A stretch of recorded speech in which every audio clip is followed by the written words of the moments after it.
আজকের রেসিপি কাবলি চানা। কাবলি চানা পরিমাণে কম ছিল, তাই মসুর ডাল দিয়ে সিদ্ধ করে নিয়েছি। চানা মশলা বানানোর জন্য নিয়েছি পেঁয়াজ কুচি, টমেটো কুচি, আদা রসুন বাটা, শুকনো লঙ্কা, গোটা জিরে, ধনে গুঁড়ো, লঙ্কা গুঁড়ো, কাশ্মীরি লঙ্কা, কস্তুরি মেথি, হলুদ গুঁড়ো, জিরে গুঁড়ো, তেজপাতা। কড়া গরম হয়ে গেছে, প্রথমে দিয়ে দেব তেল। তেল গরম হয়ে গেছে, ফোড়ন দিয়ে দেব শুকনো লঙ্কা, তেজপাতা, গোটা জিরে। এবার পেঁয়াজ কুচি দিয়ে দেব।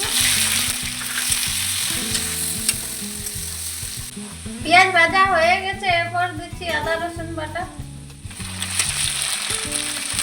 এরপর দিয়ে দেব টমেটো কুচি। টমেটো গলার জন্য অল্প নুন দিচ্ছি। টমেটো ভালোভাবে গলে গেছে, এবার মশলাগুলো দিয়ে দেব।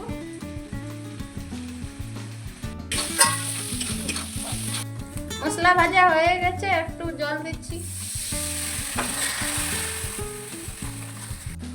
এই দেখো মশলায় ভালো করে তেল ছেড়ে গেছে। এরপর মশলার মধ্যে দিয়ে দেব সিদ্ধ করে রাখা কাবলি চানা আর মসুর ডাল। আমাদের কাবলি চানা কম ছিল, তাই একটু মসুর ডাল মিশিয়ে নিয়ে অল্প পরিমাণে চিনি দিচ্ছি আর অল্প পরিমাণে চানা মশলা দিয়ে দিচ্ছি।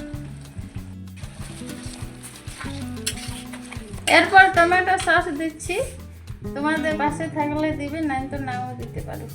এই দেখো আমাদের চানা মশলা রেডি হয়ে গেছে।